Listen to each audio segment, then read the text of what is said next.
Blog Talk Radio. Good afternoon, everybody. Welcome to the August 17th, 2011 Blog Talk Radio Show podcast. As you might have noticed, we were attempting to move to TalkShoe, but due to some technical problems there, we decided to move back for the time being, even though Blog Talk, of course, has these horrible advertisements that torture all of us. But we'll go with what we can at the moment, given the environment we live in. Unfortunately, advertising is a staple of modern society. I've almost considered making a documentary called A World Without Advertising. It was something I thought about a long time ago, just to profile what advertising is. And I don't mean just in the sense of product communication, but how it works with marketing for political elections, how it works for people's psychology and their associations to their relationships, and how culture is basically bred out of this sort of consumer association that's been manifest ever since around World War II, when the necessity for more consumption really became apparent. But I digress already. So I have a lot of stuff I want to cover today, including the Zeitgeist Media Festival, the Townhalls, the Zeitgeist Movement. As a summary, I want to talk about activism and what the movement represents for those that might be new, and how you can be involved. I want to also address quickly the nature of the market system. I'm working on another town hall lecture for the end of this month, and I'm going to do a very different talk than what I've been doing recently. As all of us know, we've had this big debt collapse around the world, and we've got a lot of social instability occurring in London and many other regions, Israel, and a lot of repetition in other countries that we had seen these revolutions and we'd seen these uprisings, and they keep coming back because obviously they're not being satisfied. I'll say off the cuff, until these people that are getting upset know what the change is supposed to be, they're not going to progress very well. And this is where the movement comes into play as far as our awareness actions, even more so. If people don't know where to go, it doesn't matter how upset they get, And I really encourage anyone in these regions, if they're listening, that have these instability patterns occurring, to don't violently revolt. Do not do anything violent, because you're only hurting yourself. The more violence that occurs in society, the more pressure will be placed by police and the authorities. The more regions will be given less courtesy, if you will, with respect to how they're treated. We've seen this in the 1960s throughout the United States, civil rights issues, and across the world to a very destabilized period then as well. But just remember that you have to promote the direction. That's the goal. That's the solution. In other words, if you can complain and you can get upset all day long about whatever might be happening as far as unemployment, as far as debt, as far as the corruption that pairs in with that through administrations and this sort of stranglehold global debt collapse that we're experiencing right now. But until you promote a solution, you're not really doing anything. And keep that in mind when you speak with people that are upset about what's happening in the world. I'm no longer complaining. I mean, I do my share for the sake of communication, but I encourage all of you to be able to explain how the solution is what it is. And once you do that, it funnels everything in. It funnels it in where everything that people typically complain about becomes null and void and moot, because the solution, as we describe, railroads through it. It plows through it, knocks it all to the side. It makes it irrelevant once people have the focus of what true sustainability actually is. And I'm going to talk a little bit more about that as we go along. And by the end of the show, I'm going to try and answer some questions as well. So, all right here. Well, first of all, I'm surrounded by boxes right now. One of the reasons that the show's been a little bit erratic is because I had to do an apartment move. They jacked up the rent in my apartment, so I had to move. And that's been as anyone knows, with a house move, it's very chaotic and difficult to reassemble, especially for me. I'm so disappointed with how much stuff I'm forced to move around. I so wish we had at least elements of a resource-based economy that I wouldn't have to maintain all of this stuff myself, and I could just return them to places to be housed. Would be such an incredible ease of lifestyle if we actually had that capacity. A lot of people don't think about that, but that's an important point. If you think about how locked down we all are due to how much property we have and we have to have on average. I won't go on that tangent, but I think you get the idea. So the Zeitgeist Media Festival. The Zeitgeist Media Festival is doing very, very well for the Los Angeles event, and we have some tremendously good events that have popped up across the world, from Alaska to Canada to Slovakia to Indianapolis to Australia to Ecuador, all of which can be found at zeitgeistmediafestival.org. Now, some of these events, I've been looking through them. I mean, some of them are massive. I mean, some of you guys out there are doing tremendous work to bring artists in to facilitate this, and I have to tell you, I'm extremely impressed and excited by what we can accomplish with this. I've also been very happy to see the number of food drive associations that have been made. We've listed some of them on the site, again, at zeitgeistmediafestival.org. And we are in direct support of these food drives because they're based on resources. They're not based on money, so there's not much people can take off the top. That's the problem with corruption in the monetary system. We only facilitate charity if someone can make a profit off of charity in the end. That's an unfortunate reality. But yeah, so please check this site out if you haven't, if you're new. And if you haven't a location or something small or even large, please create an event for your area. It doesn't have to be huge. It can be small. Just to get this kind of presence out there. For those that don't know, the Zeitgeist Media Festival is an attempt to use art to change the demeanor of people, the feeling that people have with their view of reality, their worldview, because a lot of the values that are in our culture, as we talk about, really don't support sustainability. And the goal of the movement and the goal of the Media Festival, in part, is to promote sustainable values. So instead of having like a bling culture and people seeking money and being rewarded through the value of money and all the things that go along with this distortion that we have, where people are seeking money in and of itself as opposed to actually adapting for social change, actually pursuing social change and progress, we're going to continue to see failures and divisions. This socially Darwinistic reality that we have just can't fly for too much longer, and the world you see around you is the result. But as far as the LA main event, we have Billy Gibbons, who's from the world-famous ZZ Top. They were monstrous back in the 90s, and he does some very, very fun stuff now. Extremely socially aware individual, brilliant, brilliant guy. We're really happy to have him in the Los Angeles event. We also have Charles Fleischer, who you might know him from Who Framed Roger Rabbit. He's been around for years and years. His history is quite impressive. Truly a unique individual and thinker too. He talks about a lot of very interesting subjects. He's obsessed with math and has a lot of fun kind of ideas that he puts out there, and he meshes it in with comedy. It's very appreciative and very much in line with what we're talking about. But beyond that, we have of course, Natasha Atlas, who's always been a big supporter, with Lily Hayden, who helped me with the track for All Good People, the Yes tune that was in Zeitgeist Moving Forward. We have the Lost Children of Babylon. These guys put out an album more or less dedicated to these types of ideas. Really fun stuff, and I'm really looking forward to it.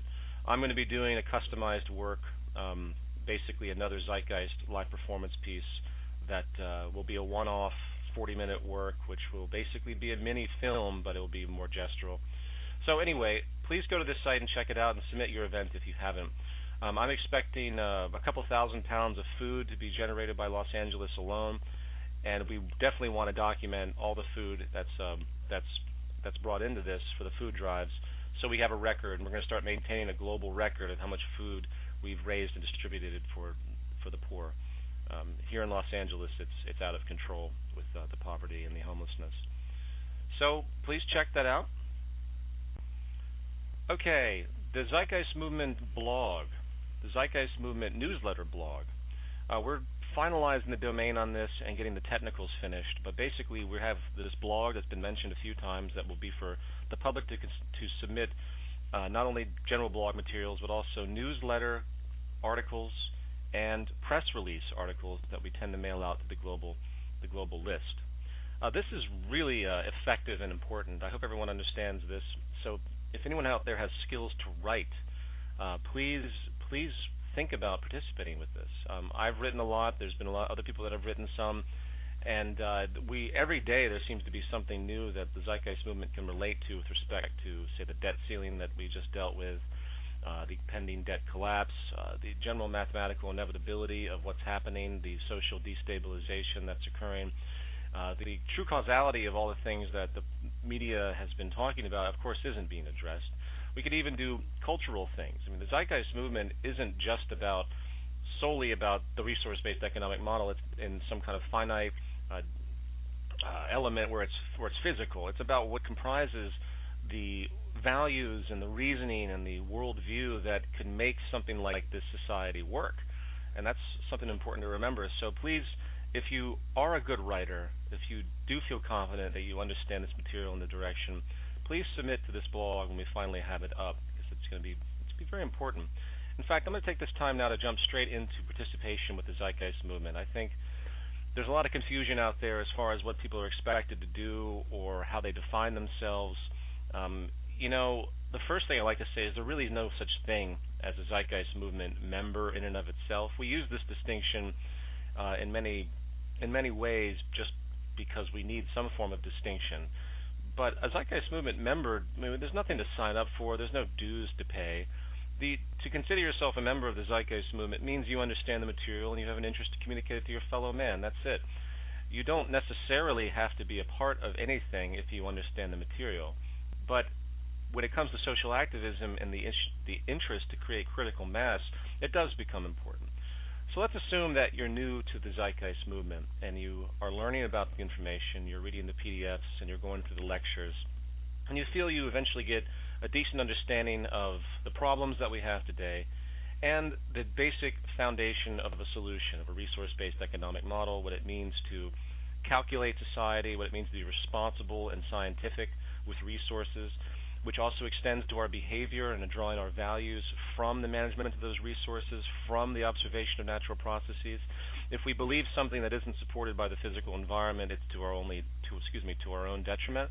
And this is as obvious as it is. It's something that is unfortunately still in the shadows, if you will, due to the heavy political, religious, and economic indoctrinations out there that are based on ideas that really are almost explicitly opposite to what is needed from a scientific view for human survival, especially at this point in time. So let's assume that you've gained this information. And by the way, if anyone is new listening, please go to the main site and go through everything on the left-hand side so you can begin to understand. It really isn't complex. The specifics are complex, but once you get the foundation under your belt, you start to kind of feel it out, and you'll start to gravitate towards data and new information that will expand on that information, expand on those basic premises. Now, engagement in the movement, first of all, means that you'd be in a chapter, and you'd either join a chapter in your region or you'd start a chapter. It's very easy to do. You go to the chapter site to check the chapters that we have, the chapters page on the main site, thezeitgeistmovement.com, to check the chapters that are available. You can email Gilbert, and he can tell you about what's happening in any particular region. We do have to update that. There are many, many more chapters than what we have listed on the site. The dominant countries are listed on the gateway page. If you want to find a chapter, you go to the gateway page. If you happen to be in one of those countries, go through the country, click the country, and then find and email the main site, and they will help you. This is the role of coordination. So you're in a chapter now, or you're starting a chapter. Then what do you do? Well, the first thing I think any member should do is they need to have some type of vehicle for themselves to communicate these ideas in their own research, because that's really what we all are. We're all researchers. We're a team of people that are trying to learn and then figure out ways to not only present that information to others, but to also begin to put pressure on the system through this educational process and hope to get other people motivated for change. So everyone out there that's in the movement or considers to be in the movement should have a YouTube account where they post ideas that they find. This isn't a big deal, is it? Everyone should have a YouTube account. Honestly, I think everyone should have a WordPress blog or any type of blog to simply document what's going on, to keep a positive notion in the search engines. We have always a great number of critics out there, and a lot of people complain about this. They don't like their egos being battered, and they don't like to feel like they're in the line of fire. Well, it's up to you to counter that if you feel that way. It's up to you to do what you can to make sure the truth about what the movement's doing is coming out, because I can tell you right now, as I've noted before, that the storm hasn't even started against the Zeitgeist Movement as we continue to grow, which we are, and I'm thoroughly impressed by our growth rate still, even though the debacle with the Venus Project did occur a number of months back. So engagement in chapters, engagement in a personal internet setting. If you are working with coordination in your chapter, you should probably put out, if your chapter is big enough and it's worthwhile, put out your own newsletter. What we do on global could easily be mirrored on regional chapters, in regional chapters. So having a newsletter, even having a radio show for your chapter. Let's say if you are in a chapter that's a couple thousand people, I'd say that's prime for doing your own radio show if you're active. These are very common things that I think we've stated before, but I think are very important to consider. So if I was to make a list for anyone listening that's trying to figure out what to do, first of all, you have to be educated. Second of all, you need to join a chapter or start one. Become a coordinator, become a member of the chapter. These chapters not only have to have their own meetings of some accord to figure out how to engage the public, the town halls become critically important. The once-a-month town halls, these are very effective in the work that we're doing in Los Angeles. We've had a tremendously good response with these, and I really enjoy doing them, and I think all of you out there will find the same.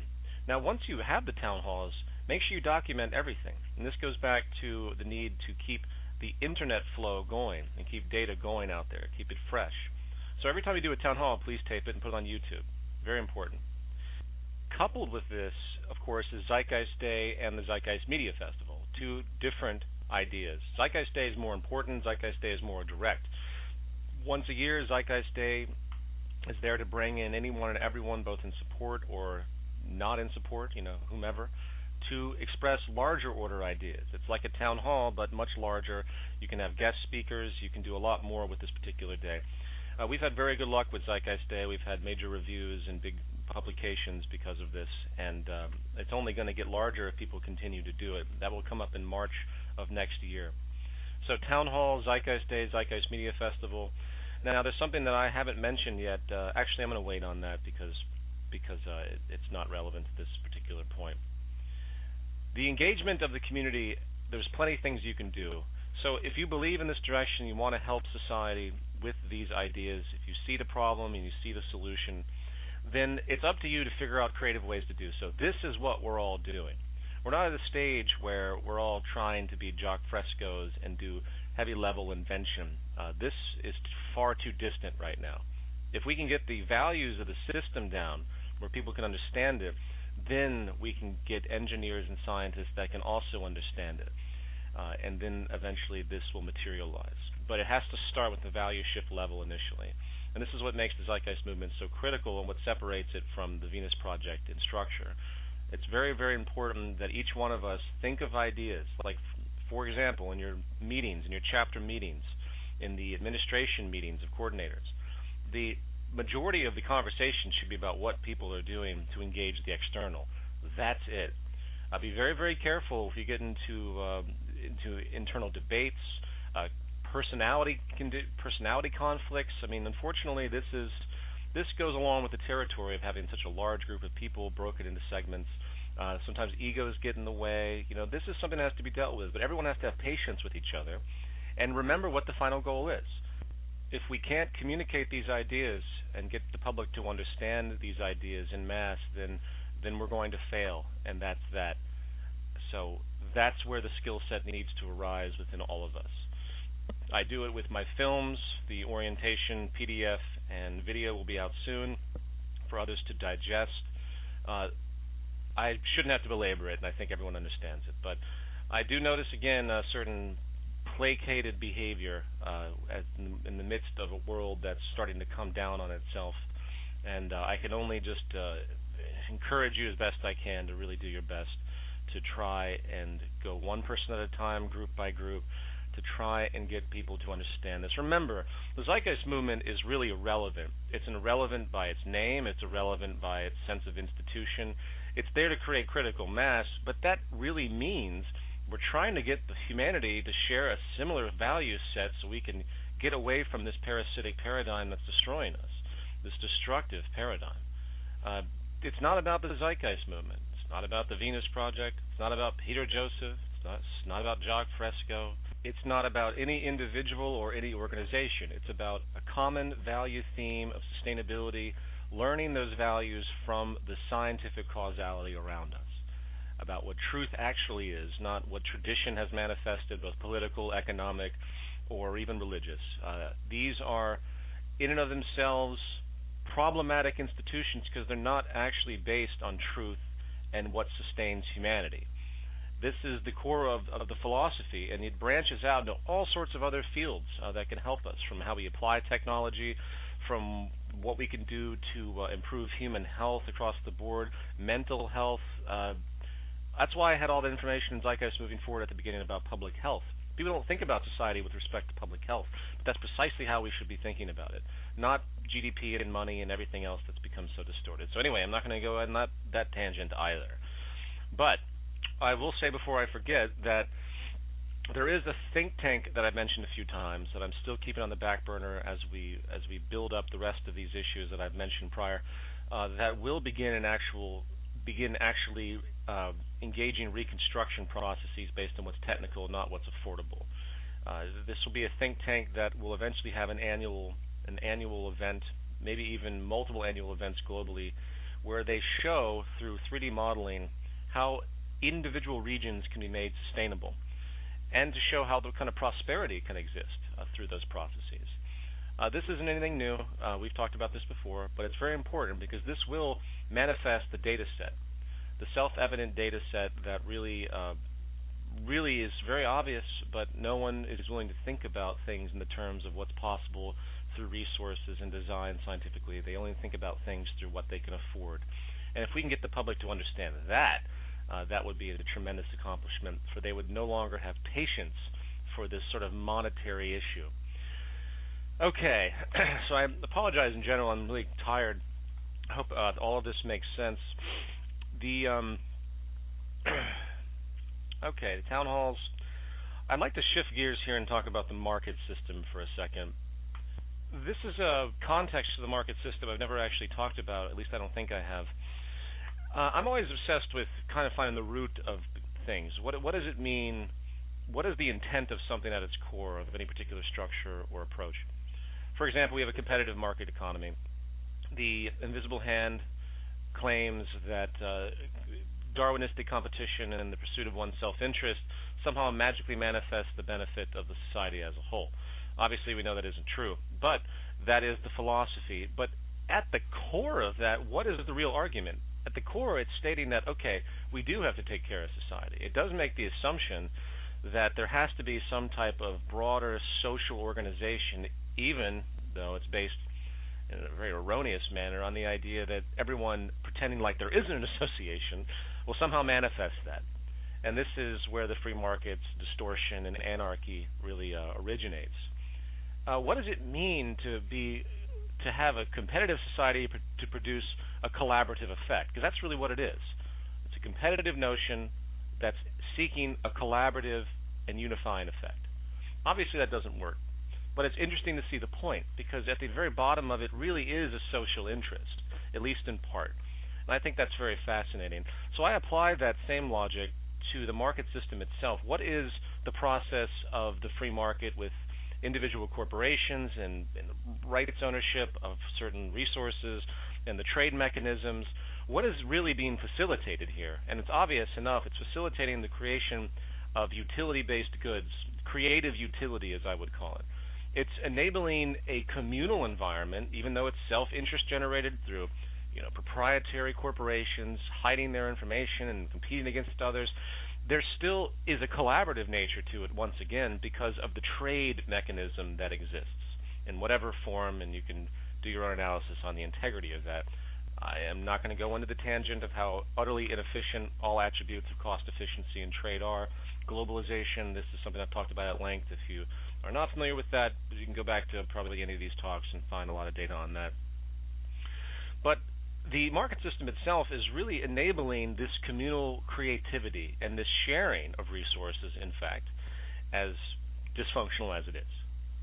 People often say to me, okay, in a resource-based economic model where you have a non-market system, where you have what is loosely defined but is not defined at all, but as a planned economy. Is it planned? Yes, it is planned. It's planned in localized ways that are interconnected strategically, scientifically built from the ground up based on resource management, and the most efficient scientific causality reference we can find, meaning the best designs that we can have for whatever purpose, in the most efficient way, peak efficiency, peak sustainability, all of that stuff. So the need to calculate society, the need to have, dare I say, a planned economy, I'm sorry, is critical. It's critical to human species survival at this point. The convenience of the inefficiency that we endured from the early onsets of the free market system in a much more simplistic reality, it no longer exists. It's an entirely different paradigm shift. The evolution of the system has shown its colors as parasitic and destructive, and I think this is very clear. And again, I'm not going to go on those tangents. So a planned system, a calculated society, does that mean it's like Soviet Russia where there's a bunch of people in a state and they sit there and tell everyone what they can have and what they don't know? Well, we have something very different in society today that can facilitate public interaction, that can mirror the exact type of creativity we see in the market system without the incentive of money, while also preserving the integrity of the structured necessities that we need. In other words, doing things right, doing things scientifically, not based on what money will allow us to do or not allow us to do. I want everyone to walk outside and take a look at the stores around them if you live in an urban area, if you're driving to a mini mall or something to that effect. And I want you to think to yourself when you enter these environments how it would work in a resource-based economy.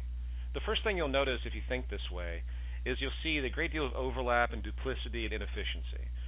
The competitive concept of, say, having 15 cell phone companies is exceedingly wasteful, and through the competitive mechanism of cost efficiency, it generates planned obsolescence, intrinsic obsolescence because they can't use correct materials. The designs are always overlapping because of competition or, again, planned obsolescence in the sense of like Apple. They have many stages of release, extremely wasteful company. And when you begin to recognize the unsustainable nature of store structures and corporate structures, a certain rationale will eventually take you over. You say, okay, there's no reason for all these cell phone companies. Get everyone together creatively and to create the best and continually produce the best. You need one cell phone company, one good manufacturer that deals with a very specific design, and they work to improve that design constantly based on sustainability and performance and endurance, of course. Everything that goes along with that from a sustainable standpoint. When you begin to think like this and begin to look at what society is around you, you can see how it can be grouped together, made much more simplistic. The question then becomes, how do these organizations, how do these people obtain the resources that they need? We'll continue with the cell phone company example. As we know, the cell phone has many different forms of minerals, and from gold to cobalt to a lot of different things. Depending on the way it's manufactured, there are chemical processes that are required too. So you have an extraction, you have a production, and then eventually a distribution process. We won't get to the distribution issue. That's fairly easy. How is this allocated? Well, very simply, if any organization wants to create this, they are basically a part of the community that seeks it. There is a demand for such a thing, and therefore people are brought in to create those things because of their interest or their expertise. This can be navigated very easily through a submission system, and very similar to what we have using the internet right now. This can be orchestrated very, very easily as far as resource management through our central database program, which we mentioned at length, which will tell everyone in a completely open source way, meaning all the information is available to everyone. There's no hidden proprietary anything. What is possible? And the engineers engage that system of AI, very, very simple. Again, AI is nothing complicated or spooky. Delegating your ideas, delegating your decision-making, to machines is something we do every single day, from a spell check to a calculator. Those that are so Luddite and paranoid of some Skynet Terminator thing, you really need to step back and begin to think about where our interaction with these machines comes in. It can get a little spooky. We think about singularity, but I'm not going to go through all of the Ray Kurzweil stuff, and I don't necessarily buy all of all of the assumptions about what humans have to do. But let's just remember that technology is a tool, and we can utilize these tools. There's nothing to be afraid of.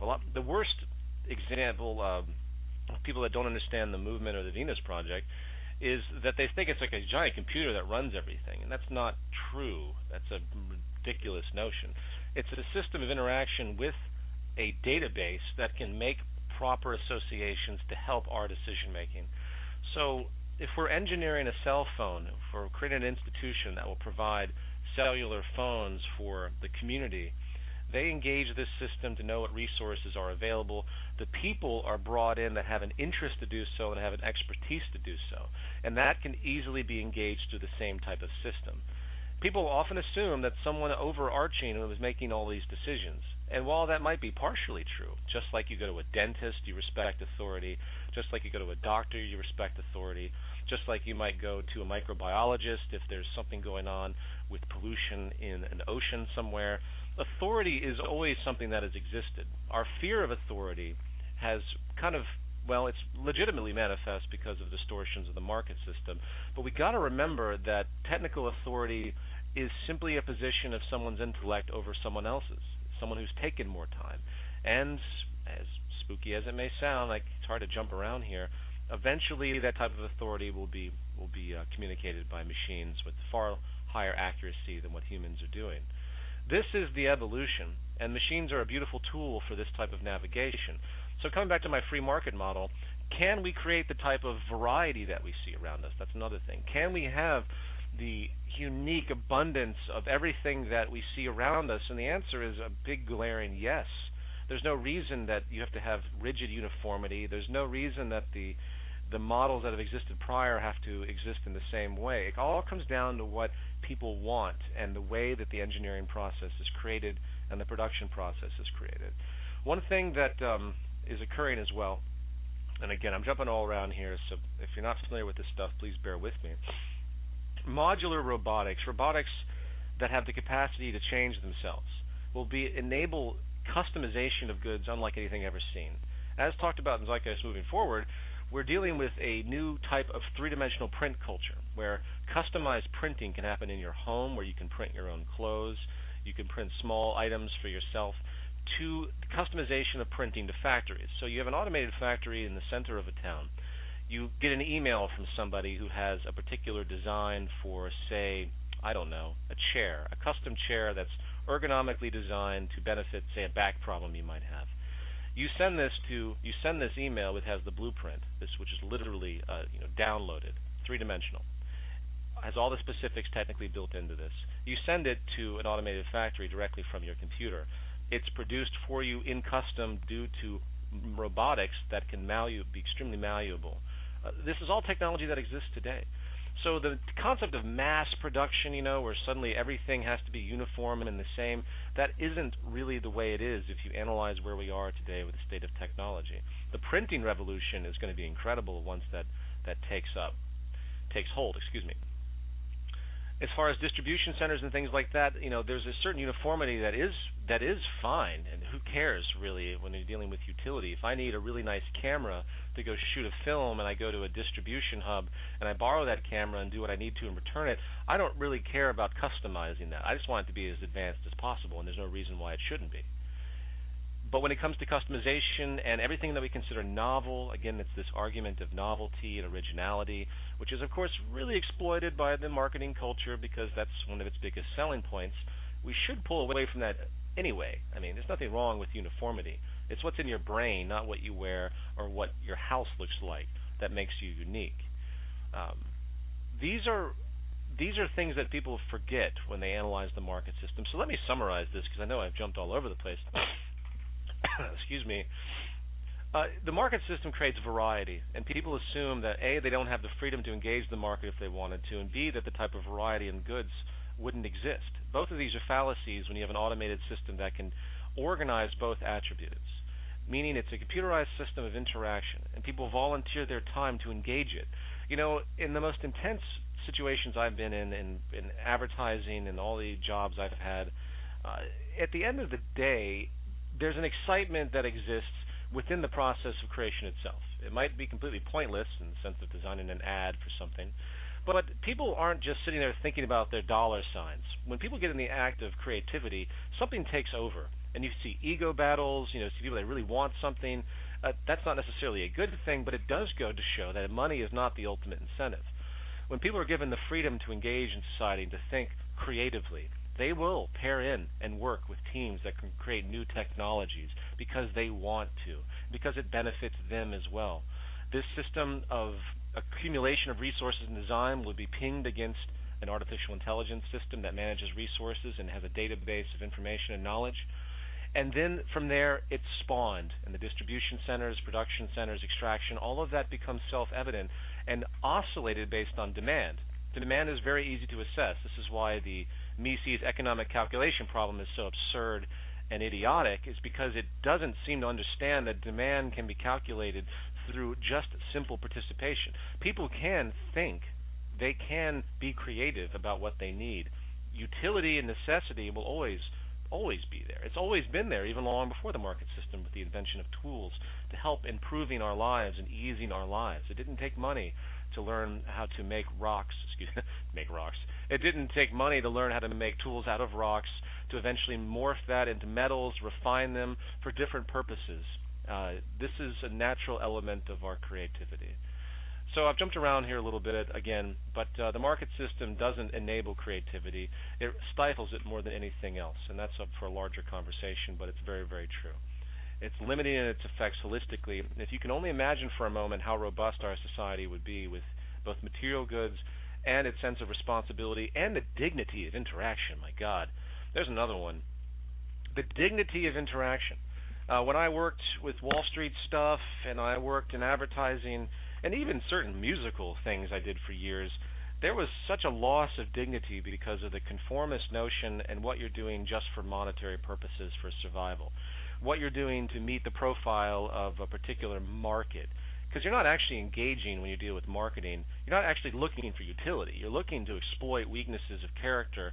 You're looking to exploit all this stuff that will enable a lifestyle context for people to want a particular good or anything else. I mean, how much stuff can Apple come out with? We have the iPad, the iPod, the iPhone.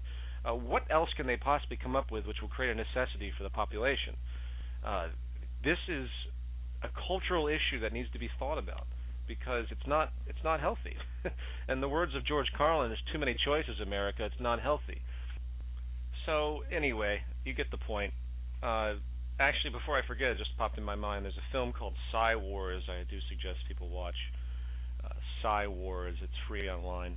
It's a compilation work, but it's good to understand where marketing came from if you're not familiar with the difference of the paradigm today versus before World War II. We talked about this in the Activist Orientation Guide, how consumption had doubled since World War II because of the necessity to basically create false values to generate more money. Again, the market system thrives on cyclical turnover. We probably could have had the beginnings of a resource-based economy after World War II in abstraction because the basic necessities of people were being met. I mean, imagine that paradigm shift where people have their necessities met and they say, well, you can choose freedom, meaning lots of free time and creative interests, or you can choose to create false values to keep this market system going, to keep you employed. These are dividing lines that have continually come up, and now we're far on the other side, and a very fictitious reality, if you will, as far as what we think we need and want and how we relate to the external, all because of this system. So, okay, I think I've belabored that, and yeah, I'm going to do some questions now. But actually, before I do that, let me just quickly say regarding civil unrest. We're seeing a lot of civil unrest out there, and I want everyone to try their best, if they see this around them, to not engage in any type of actual destruction, but to really inform those that are engaging this about a new possibility and the demanding of this possibility. The future protests of the world, I think, will be about demanding a specific change, not getting angry and having temper tantrums because of the price of oil or because of unemployment or because of collapse or austerity. These are, understandable to be angry about, but this is a product of a system that we've all been participating in, so we're all to blame on some level. So everyone needs to step up and realize this type of change and the solution that's promoted and communicate that to others. Okay, so I'm going to jump into questions now. Number one, Peter, what are your thoughts on the Zeitgeist Indie Fest? There was a post on the forum regarding a concept where each chapter would engage in their own projects to create, say, their own film or something to that effect. It was, I think, if you search Zeitgeist Indie Fest on the forum, you might find this. And I think, I'm all for anything that the chapters put their heads together to do. We have the unified events, Townhalls, Z-Days, Zeitgeist Media Festival. Really, the independence of the chapters to come up with novel ideas is exactly what they should be doing. It's not uniform, meaning like if you can't do Z-Day, you can't do it if you don't have the facilities to do a media festival. But I like the Zeitgeist Indie Fest as denoted. Again, it's just another example of many things that people can be doing. Number two, what's the status of that nonprofit organization you mentioned several shows back? That was the think tank I mentioned earlier about design, and it's still in process, so I'm still working with that. There's a lot of other things in the back burner that are going to need to happen first before we begin that type of work. That's an extremely large and complicated project, formerly known as From Earth to Venus. Number three, how's Z4 coming along? What's the overall intention behind the film? Well, I don't really want to talk about that too much, but Zeitgeist 4 in general will be about one person's evolution to coming to terms with the values that are needed to sustain life, human life, and it's done through the same type of gestural documentary / live action. So there's a gestural live action section paired in. There'll be a new female hero character that will take on a different status. It will be kind of a different film than what you've used to seeing, but it still walks the same line as far as values. But always remember, though, Z4, the Zeitgeist film series, is not exact representation of the movement. It's always a more general amalgam of values and interests and social commentary. So, number four, some of the members have suggested changing the name of the movement to disassociate us from the movies. While I personally couldn't care less, have you considered this as well? End of question. Well, yes, that's been talked about for quite a while. And in the end, I consider it arbitrary, and I like the definition of the term zeitgeist, meaning the spirit of the time, the Zeitgeist Movement, a movement to the spirit of the time, a movement of culture. So I actually like it. As far as the movies itself, I've done everything I can to explain to people the difference, and anyone who takes a moment to review the website understands the obvious difference. We don't promote the things in the films per se. The films might promote some of the elements that we talk about, but it isn't the other way around. It's obvious enough. Number 5, I know the question. I know the Zeitgeist Media Festival is coming up, but is there still a possibility for Shara Tankian? I'm sorry if I mispronounced that. Or Immortal Technique to be contacted. I'm sorry, we're booked for the LA main event. They should be doing things in their region, I hope, if they're interested in that communication. But thank you for the notion. Number 6, sorry, English is broken here. How will the morals and ethics be determined in a resource-based economy? The problem is that these subjects are subjective and they can't be applied to the scientific method. Scientific method can only be applied for objective, etc. End of question. Okay, actually that's not true.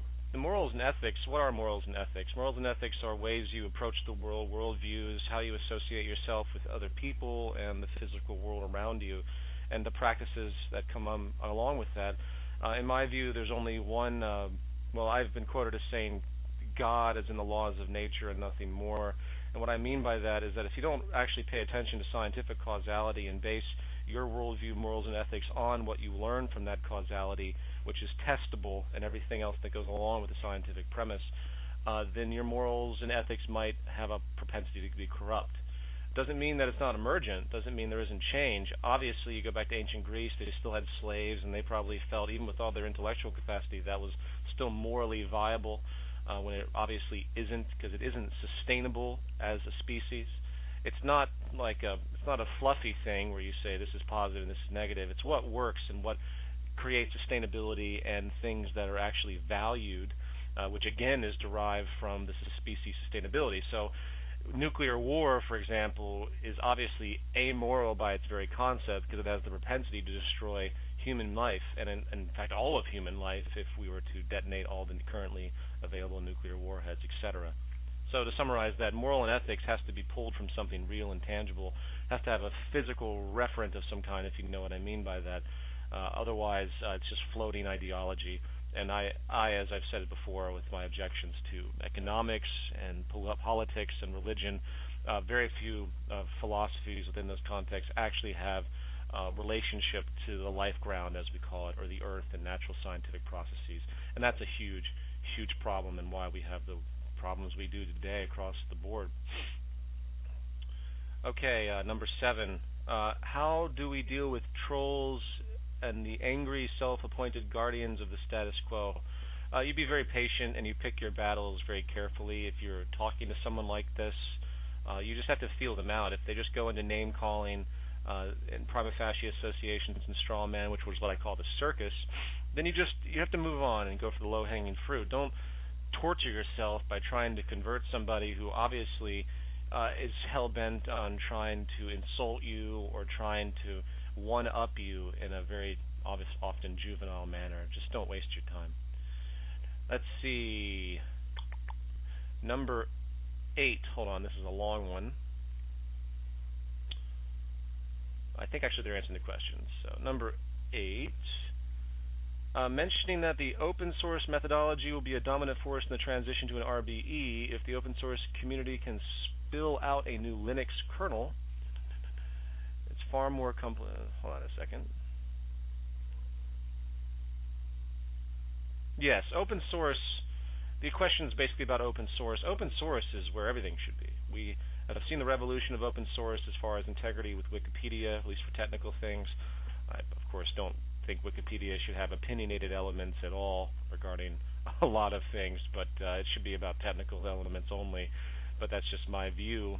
It's far too distorted when there's nothing to balance against. You're just dealing with human opinion about certain things. But those attributes of encyclopedia references are very sound. I think it was 94% accuracy with Wikipedia. As far as Linux, another great example, we have operating systems and open source elements, even Joomla. I mean, these things are powerful, and they're people simply volunteering their time to improve it and distribute it for free. I think that's incredible, and that is something that definitely should persist in the future because it's proven itself to be very, very effective in a global community type of way, as opposed to just a rigid team of people sitting back getting paid to do what they do. It's truly an amazing feat that we're able to do that, and it really shows the interest that people have to be a part of a community and invent, even when they're not being monetarily compensated for it, because it benefits them. That's the beauty of open source. You contribute, it improves your work along with everyone else, and that goes vice versa. And that's a powerful, powerful place to be. Number 9, I believe. During the transition, it is wise to implement a temporary social stratification system that manages access to desirable shelter and equipment that remain scarce at the time. Let me read this real fast.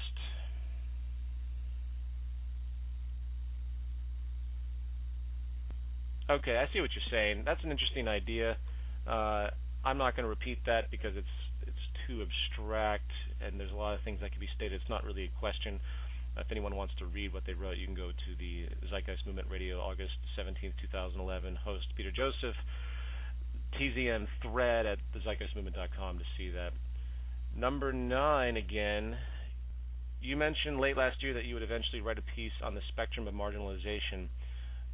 Could you please remind the community the possible and possibly elaborate a little bit on what exactly you meant by this? Yeah, that's true. There's so many things going on. I apologize if I stated that and didn't get to it. It was really just an attempt to show, well, it's going to be an expression to show the different ways that the Zeitgeist movement or participants are marginalized by both the mainstream or even sort of this sort of a fringe, hatred-filled blog culture, usually very religiously driven, or then, of course, like the people that just refer to us as, in derogatory, slanderous ways without any intellectual issue. I kind of went through that a little bit when I talked about the circus meaning those that engage in prima facie associations, and straw men only, which is on one side of the spectrum, and then on the other side is actually those that have something intellectual to talk about or a very specific point. The difference in the spectrum of marginalization is between those that have critical thought, such as, even those that have criticized us, from Ed Griffin, Edward G. Griffin, Edward G. Griffin, or Stefan Molyneux, or even in certain pockets Alex Jones. A lot of these sort of general criticisms that have come up, at least they're kind of trying to understand, and they're trying to, even though their associations, I think, are very, very limited, and they bridge to the circus, they're trying to make actual arguments. That's one side of the marginalization, if you will, where it's still dismissal, but it's at least they're trying. And then on the other side, there is just the belligerent circus of insult, and those that call names, those who call you a cult member or anything like that. These are things that you just ignore because there's no way you can counter it. There's no reason to counter it. So I probably could say a lot more about that, but that's a good summary of it. Number 11, I am still having trouble with countering many emotional mind lock objections I receive from people. In the most recent town hall, you mentioned the importance of us learning to be able to do this going forward. Let's see. The biggest problem I have is having people see and understand the real disconnect between money and the life sequence of value. Many people who have watched Zeitgeist moving forward just do not see it, even when it is laid out so abundantly clear for them. How do we make this disconnect clearer to these people? Will you be making this the focus of any of your future lectures in order to arm the community with any in-depth strategies? Yes, I hope to.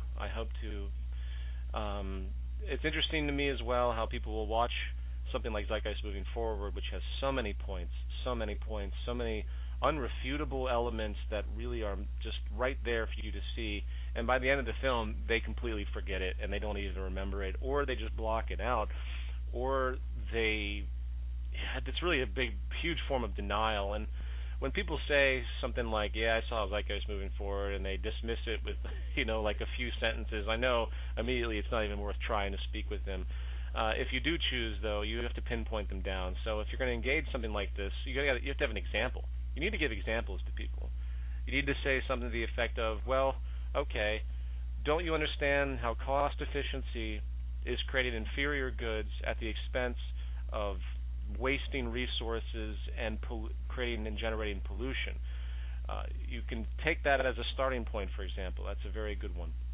Then you can elaborate on planned obsolescence, intrinsic obsolescence, and then go step by step to get them to understand the rationale of this basic corrupt nature of producing inefficiency, because that's what the system demands.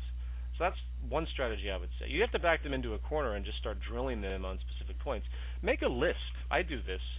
Make lists of point-by-point lists. Maybe I'll post some of my lists that basically are in two categorizations. The first categorization would be the problems of the current system, and the second categorization would be the solutions of the system based on this sort of life ground reference that we talked about, of scientific causality. And then update that list as you go along with the type of objections that you continually see, ignoring the circus, of course. And then you'll then share that, of course, with the fellow members. This is everyone's going to be engaging in different ways in different communities, so sharing it's very, very important. But I do recommend that. And number 12, what do you say to people when they say that the Zeitgeist Movement Venus Project split has damaged the movement's image? I don't really say anything because I don't think that way. I'm not interested in the movement's image. I'm not interested in the categorization of the movement. The movement is a set of people trying to communicate values in a very, very proactive way. And I'm not concerned with my image. I'm not concerned with the movement's image. I'm not concerned with the Venus Project's image. I'm not concerned with making friends. I'm not concerned with anything but being truthful and honest about what we're doing and the necessity to engage the public in whatever way we can. So if people have a problem with the movement for whatever reason, that's their problem, not mine. Number 13, I would also like to ask where the Zeitgeist Movement members can post their suggestions on how to make the movement more efficient. Okay, well, I mean, the forum is one thing that we continually have, but I've been trying desperately to get new systems of interaction. But remember that the global site is just an amalgam element. This isn't there really is no global chapter or anything like that.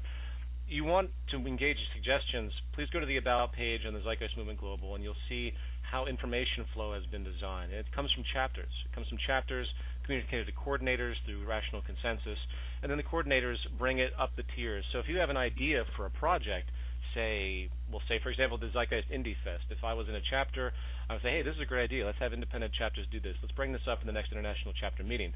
If it started in Winston-Salem, North Carolina, it goes to the North Carolina State chapter, and then it goes to the U.S. chapter, then it goes to the international meetings. There's no reason why that train of thought can't be maintained. The coordinators just simply make lists of suggestions and things to do. But also remember that, efficiency of the movement, because it's holographic, really comes down to your chapter. It's not about a holistic view, and this is something I've been trying to get through for a long time. Just because something global doesn't have to be initiated, it can be initiated on a chapter level. In fact, there are some chapters doing very, very different types of things at the way they organize their coordinators versus others. And as long as it doesn't create conflict, and as long as it doesn't interfere with the general form of communication, there's no problem with that. There's a great deal of flexibility. In fact, I enjoy the flexibility because it allows for more creativity and, again, more independence, and not the feeling that someone has to be under some umbrella of something else. So you need to engage your chapters and then move through those tiers. That's the way the system's been created. And of course, share ideas in general. If something comes up even just on a forum post, you never know. Sometimes this stuff can be very, very simple. The newsletter, these are also things that can be talked about. You can submit newsletter articles and press releases about specific points. Press releases, of course, are specific to things that are happening in society, but the newsletter has more flexibility as far as ideas. So, let's see, number 14, I believe. Okay, I have to skip that one because I'm not familiar with the person sourced. Go to another number 14. While I have ideas and suggestions of my own, I was wondering if you could supply in your own words and based upon your own opinion some ideas as to what we can do to begin affecting change on local levels to bring communities together.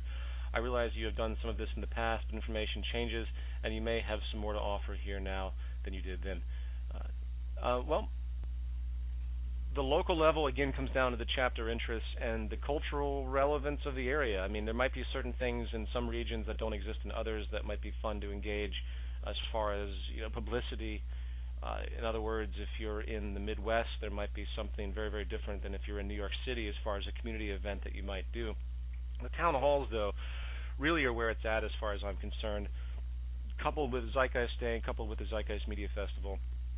But there are other things, you have to use your own creativity. I can't be the one. In fact, going back to the prior question, as far as increasing efficiency, increasing this ability for us to communicate to the external, this is what we're all here to do. So, I've employed the main things that I think are important, and the town halls I think are the best thing that we have. Publicizing your town hall, making it interesting, making it kind of fun. You can make it creative. Do whatever you think you need to just to get people there to begin listening and opening them up to this information.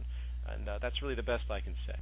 And that will conclude the questions for now. I apologize for the other ones I didn't get to. I'm running out of time. But I really appreciate it, and I hope everyone can stay positive out there. And don't forget, whenever you do a town hall, whenever you do anything, please make sure you get this stuff online. It's very, very important. And send it to us, too. Send it to the emails, the town hall emails. If you're making promos for the media festival, please get those up and send those to us as well. We can even create a page for the site for those promos. And, of course, document. The power of this movement will be not from some recognition of an external source, but because of our proliferation of immense amounts of information, documentation of our activities. All right, everybody, take care.